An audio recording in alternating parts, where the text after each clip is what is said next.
Bismillahirrahmanirrahim. Baik, jadi hari ini kita akan membaca peristiwa pembukaan kota Makkah ya, dalam buku teks bahagian bidang sirah muka surat 144. Baik, jadi peristiwa pembukaan kota Makkah ini ia berhubung kait dengan tajuk yang sebelum ini, iaitu Perjanjian Hudaibiyah. Jadi kali ini kita akan lihat apakah kronologi ataupun perkara-perkara yang berlaku sepanjang peristiwa ini. Yang pertama, pada bulan Ramadan tahun ke-8 Hijrah. Ingat ya, bila berlakunya bulan Ramadan tahun ke-8 Hijrah. Nabi Muhammad SAW bersama-sama dengan kaum muslimin berangkat menuju ke Makkah. Kalau ingat lagi, ini berpunca daripada tindakan orang-orang musyrikin di Makkah yang melanggar perjanjian Hudaibiyah. Maka kesan daripada itu, Nabi dan juga para sahabat mengambil tindakan untuk bertindak balas. Maka mereka pun menuju ke Makkah. Bilangan mereka adalah seramai 10,000 orang. Yang kedua, setibanya di Marruz Dhahran, ini satu lokasi sepanjang perjalanan hendak ke Makkah, Baginda memerintahkan kaum muslimin supaya membina kemah dan menyalakan obor. Obor ni maksudnya api kan, yang digunakan sebagai lampu ataupun torchlight lah. Obor api sebanyak yang mungkin. Tindakan ini menjadikan musyrikin Quraisy berasa gerun kerana menyangka bilangan mereka yang ramai. Bijaknya Nabi menyusun strategi.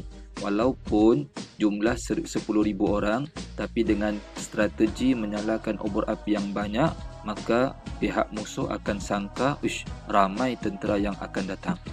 Seterusnya, setibanya di Dhul Tuwa, dan satu lagi lokasi, Nabi Muhammad SAW telah memerintahkan kaum muslimin supaya masuk ke Makkah melalui jalan yang berbeza.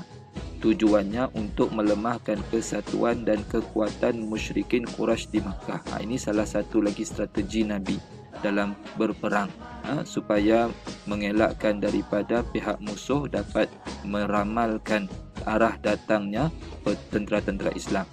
Baginda juga mengingatkan mereka agar tidak memerangi musyrikin Quraisy kecuali apabila diserang. Bagusnya adab dalam peperangan yang Nabi kita ajar. Kalau mereka tak serang, jangan kita serang. Kalau mereka serang, baru kita bertindak balas. Kaum muslimin yang dipimpin oleh Khalid bin Al-Walid telah diserang, tetapi akhirnya dapat masuk juga ke kota Makkah. Baik, seterusnya.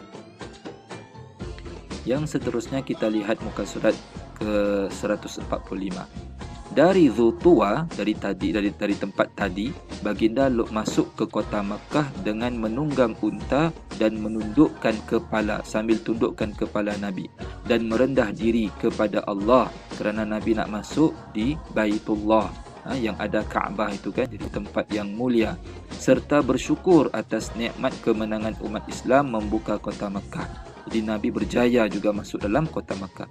Baginda memberikan jaminan keselamatan kepada penduduk di Makkah yang masuk ke rumah masing-masing. Nabi kita kata, sesiapa yang ada di Makkah ni, penduduk Makkah yang mau selamat, duduk dalam rumah masing-masing, ataupun ke Masjidil Haram, ataupun duduk berada di Masjid Al-Haram, ataupun pergi ke rumah Abu Sufyan, berlindung di sana. Siapa Abu Sufyan? Lihat di bawah ini. Abu Sufyan ialah pemimpin Quraisy ketika itu, yang telah memeluk Islam. Jaminan keselamatan ini menyebabkan penduduk Makkah memilih keamanan daripada berperang dengan kaum muslimin. Jadi Nabi kita berikan jaminan, kalau nak selamat, duduk di rumah masing-masing. Jangan ambil senjata, angkat senjata mau serang umat Islam, jangan. Jadi maka jadi kaum musyrikin pun memilih untuk tak nak berperang. Jadi maka mereka pun selamat. Apabila tiba di Baitullah, Baginda melakukan tawaf dan memusnahkan 360 buah berhala yang ada di dalam dan di sekeliling Kaabah sebagai tanda seriusnya Nabi untuk memusnahkan kita kata sifat-sifat syirik yang ada dalam kalangan penduduk di sana. Selepas itu, Baginda berucap di khalayak ramai tentang kebebasan dan kemaafan yang diberikan kepada musyrikin Quraisy atas kesilapan yang lalu. Nabi berikan satu ucapan yang menyatakan Nabi ampunkan, Nabi maafkan penduduk-penduduk Makkah yang ketika dahulu pernah buat salah kepada Nabi, pernah menentang Islam. Nabi ampunkan begitu sahaja. Akhirnya ramai dalam kalangan mereka yang bersetuju, berbai'ah, maksudnya berikrar untuk ikut Nabi kepada Nabi Muhammad sallallahu alaihi wasallam serta berjanji taat setia kepada Allah dan Rasul. Baik, jadi itu adalah kisahnya, kisah yang berlaku. Mari kita lihat apakah iktibar pengajaran daripada peristiwa pembukaan kota Makkah. Jadi murid-murid boleh baca juga sendiri ya. Antaranya ialah baca yang merah-merah ni. Contohnya, membuat perancangan dengan teliti sebelum melakukan sesuatu, seperti mana Nabi kita Muhammad sallallahu alaihi wasallam merancang strategi peperangannya. Kemudian mencontohi akhlak baginda yang tawaduk. Maksud tawaduk ni rendah diri dan sentiasa bersyukur. Walaupun berjaya, hebat, tapi tetap rendah diri dan terima kasih pada Allah. Kemudian menjadi seorang yang pemaaf, seperti mana kita cerita tadi. Kemudian sabar dalam kehidupan. Baik, sampai sini sahaja kita habiskan dengan perumusan pembukaan kota Makkah berlaku dalam keadaan aman. Selepas peristiwa ini, agama Islam semakin berkembang luas.